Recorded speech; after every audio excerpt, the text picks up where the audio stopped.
말씀하십니까? 그 피고인이라고 호칭하고 그 나머지 사건 등장 인물들에 대해서는 직함과 존칭을 생략할 수 있어서 양해 부탁드립니다. 1항입니다. 피고인이 이 사건 헌법재판관 미임명 및 이완규 함상훈 헌법재판관 지명 관련 업무를 처리한 장소가 서울 종로구 광화문에 있는 정부 서울청사 맞습니까? 네. 대통령 비서실 사무실은 서울 용산구 이태원동 대통령실 청사에 있지요. 네. 피고인은 12.3 비상계엄 선포 다음 날인 2024년 12월 4일 오후 2시경에 개최된 당정대 회의를 주재한 사실 있죠. 네, 그 부분에 대해서는 진술 드리지 않겠습니다. 당시 회의를 소집하게 된 경위 말씀해 주세요. 진술 드리지 않겠습니다. 같은 날 오전 11시경 피고인이 국무위원들을 모아서 별도로 회의 진행하신 사실 있으시죠? 네. 당시 11시 회의에서는 주로 어떠한 내용 논의하셨습니까? 현재 그 계엄에 대한 충격이 있을 것이기 때문에 경제 문제나 대외 신인도 이런데 경제부총리를 중심으로 특별히 노력을 해야 된다 하는 문제가 있었습니다. 그리고 각 국무위원들이 얘기를 하고 싶은 얘기들, 예를 들면 책임을 통감한다든지 그를 위해서 일괄 사의를 표명해야 되는 거 아니냐 하는 얘기들, 그런 부분에 대해서 좀 제가 만류를 했고, 업무 공백이 있어서는 안 된다, 국민들의 불안을 해소해야 된다, 뭐 그런 얘기들이 좀 있었습니다. 예. 당시 14시에 있었던 당정대 회의에 최상목 기재부 장관도 참석했었습니까? 진술하지 않겠습니다만은 그동안에 증인들이 나와서 참석하지 않았다고 증언을 한 것을 들었습니다. 당시 당정대 회의에서 피고인이 하신 발언은 뭡니까? 뭐 진술하지는 않겠습니다만 국무회의에서 얘기된 거 비슷한 얘기를 했습니다.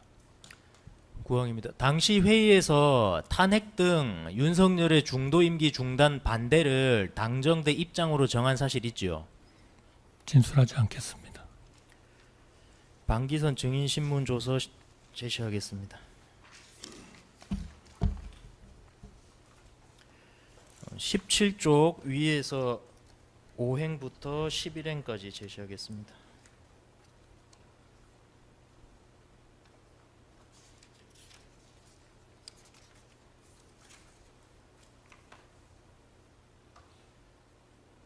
예, 여기서 방기선 증인이 법정에 출석해서 한 증언 내용입니다. 그럼 제가 간략히 읽어보겠습니다. 증인이 대통령이 하야하는 것은 안 된다. 그럼 탄핵이 되지 않느냐. 그래도 탄핵은 막아야지 라는 이야기가 나왔습니다. 누가 그런 말을 했느냐 하니 구체적으로 어느 분인지 모르겠으나 당 측에서 그런 말이 나왔습니다. 박근혜 대통령 탄핵 당시를 말씀하시면서 그때도 당이 무너지지 않았느냐. 탄핵은 안 된다라는 취지를 이야기했습니다. 라고 진술했는데 맞습니까? 하니까 방기선이 맞습니다. 라고 이 법정에서 인정을 했습니다. 그리고 예, 이 부분과 관련해서 피고인이 뭐 기억이 배치되거나 방기선 진술이 잘못됐다든지 하는 피고인의 입장을 한번 말씀해 보세요. 진술드리지 않겠습니다. 11항입니다. 당시 회의에서 12.3 비상계엄이 12.3 비상계엄의 죄송합니다. 12.3 비상계엄의 정당성 내지 불가피성을 설명하기 위한 이론 구성이 필요하다는 취지로 당정대 입장 정한 사실 있죠. 진술드리지 않겠습니다. 방기선 증인 신문 조서 제시하겠습니다.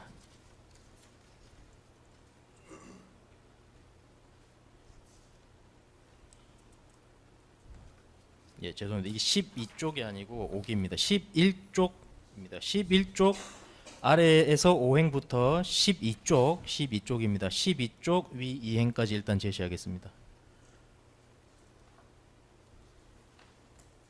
예, 마찬가지로 방기선 이 법정에서 증언한 내용입니다.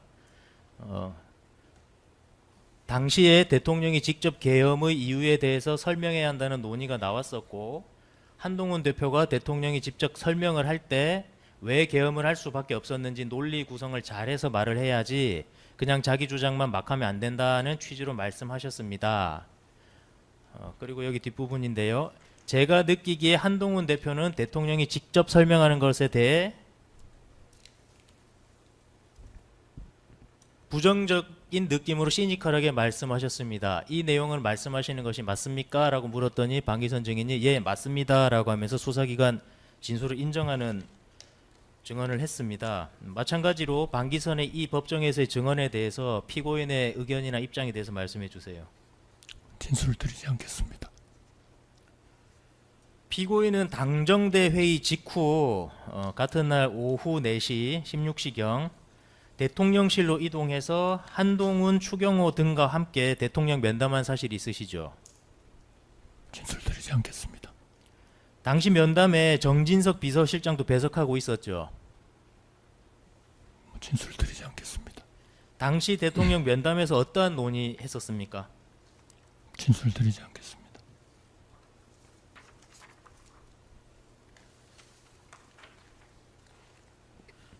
증거 순번 9번 정진석 진술 조서 중 579쪽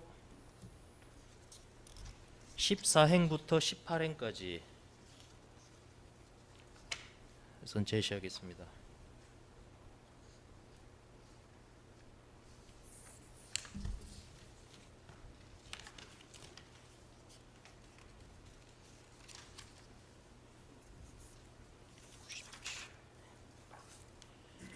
우선 597쪽 부분입니다.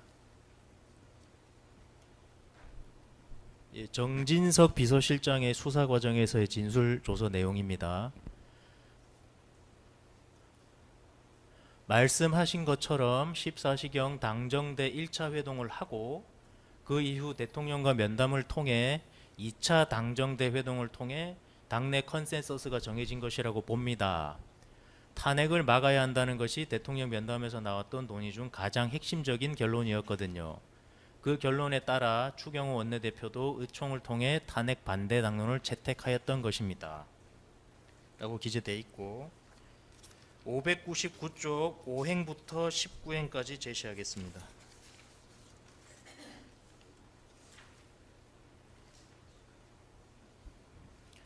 예, 검사의 질문 먼저입니다. 결국 위 당정대 회의에서 논의된 내용을 이후 대통령과의 면담에서 논의하고 대통령도 이를 받아들임으로써 결국 위 당정대 회의에서 논의된 내용들이 대부분 실행된 것으로 보이는데 어떤가요? 정진석 비서실장이 대답합니다. 네, 당정대 회의에서 정해진 당의 제1의 컨센서스는 탄핵을 막아야 한다는 것이었다고 봅니다. 그에 따라 추경호 원내대표도 돌아가서 바로 탄핵 반대를 당론으로 채택되게 하였던 것이고요. 2024년 12월 7일 오전경 대통령이 사과 담화문을 발표한 것이 있는데 그것은 한동훈 대표 쪽에서 작성해 준 것을 대통령이 그대로 읽은 것으로 알고 있습니다. 그것 때문인지 12월 7일 1차 탄핵 소추안 발의는 부결되었습니다. 그러다가 대통령이 12월 12일 담화문 발표를 했는데 조금 더 유연하게 판단을 하셨으면 좋았겠지만 본인이 하고 싶은 말을 그대로 하셨고 그 내용에 대해 대다수 의원들은 받아들일 수 있었으나 한동훈 대표는 이를 받아들일 수가 없었던 것이지요. 위 담화문 발표에 대해 한동훈 대표가 내란 범행을 자백했다라는 발언을 했고 이후 탄핵 소추안이 가결되었는데 저는 한동훈 대표의 발언으로 인해 대통령의 탄핵 소추안이 가결되었다고 생각합니다. 라고 진술했습니다. 그러니까 결국 요약하면 정진석은 수사 과정에 14시경 당정대 회동을 하고 그 이후 대통령 면담을 통해 2차 당정대 회동을 통해 탄핵을 막아야 한다는 당내 컨센서스가 정해진 것이다. 이해하는 생략하겠습니다. 라는 취지로 진술했습니다. 이에 대해서도 피고인의 입장을 말씀해 주세요. 진술 드리지 않겠습니다.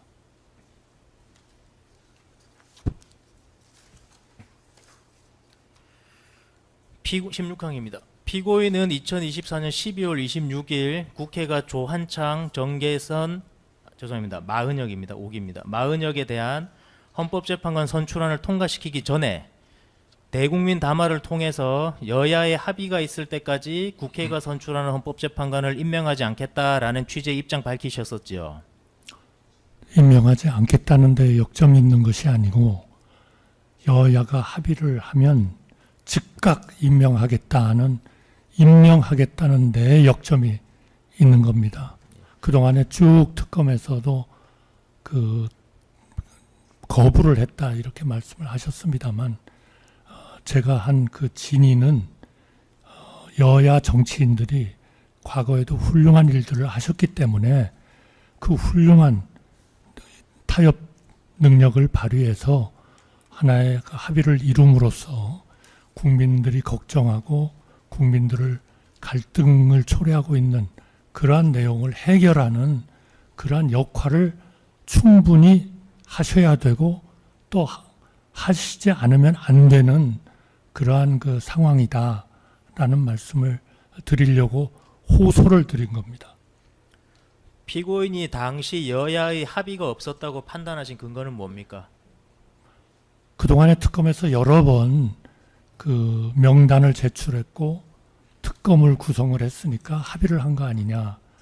그러나 우리 과거의 예에서 보듯이 이 헌법재판관은 한 번도 여야 간에 투표를 통한 합의를 투표에 참여해서 투표를 통해서 결론을 내지 않은 적이 없었습니다. 최악의 경우에도요. 그리고 대개 사전에 합의를 해서 헌법재판관을 임명했기 때문에 헌법재판관은 정말 국민의 어떤 동의와 존경이 필요한 그러한 그 직책입니다. 그래서 독일 같은 경우에도 3분의 2 이상의 의결을 받아야만 헌법재판관을 임명하도록 되어 있습니다. 이런 감안을 해봤을 때 반드시 여야 간의 합의를 이루는 그러한 상황을 통해서 헌법재판관이 임명이 되어야 된다. 그것이 헌법재판소의 진정한 그러한 기능을 담보할 수 있다. 저는 그렇게 믿었습니다. 추가 질문입니다. 그럼 피고인께서 말씀하시는 여야 합의는 표결을 통해서 부결되더라도 표결을 통해서 결정되면 된다는 말씀입니까? 최악의 경우입니다. 사전에 합의를 하고 좋은 그러한 그 분들이 선출이 되도록 하는 것이 최우선이고요.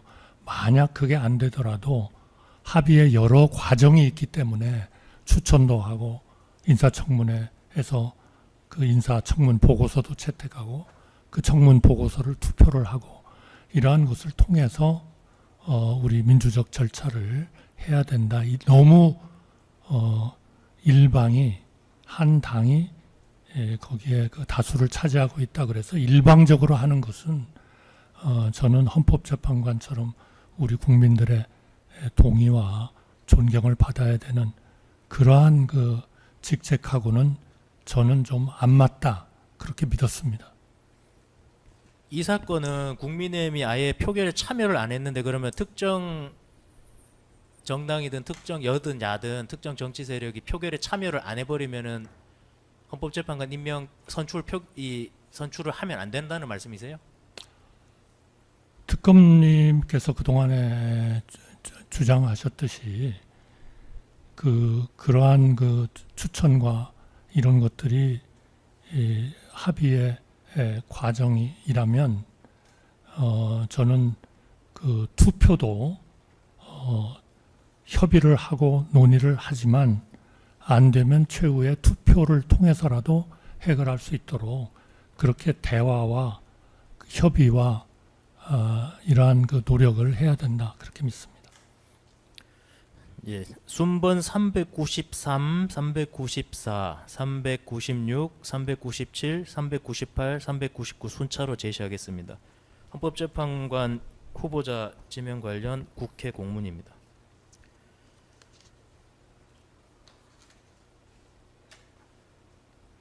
예, 여기 보시면은 뭐 많이 보셨던 겁니다. 여기 공문에 따르면 2024년 12월 9일 더불어민주당은 정계선 마은혁을, 같은 날 국민의힘은 조한창을 헌법재판관 후보자로 추천했습니다.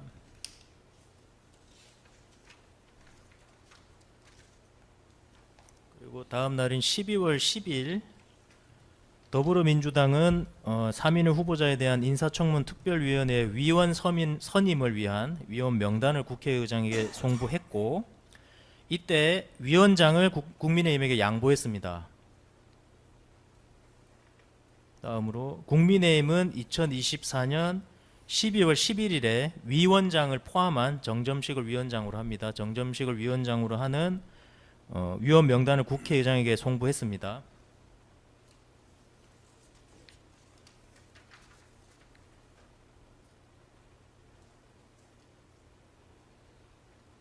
그리고 같은 날 국회의장은 국민의힘의 뜻대로 정점식을 위원장으로 선임하는 등 국민의힘이 주장했던 소속 위원들을 인사청문 특별위원회 위원으로 선임하였습니다. 이런 과정이 있었는데 여야의 합의가 없었다고 판단하신 이유는 뭡니까? 저는 합의의 과정은 지금 특검님께서 말씀하신 저런 내용보다도 훨씬 더 다양한 과정을 거친다. 그리고 최종적으로는 그것이 투표로서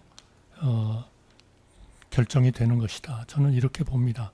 그래서 저러한 그 협의 과정, 협상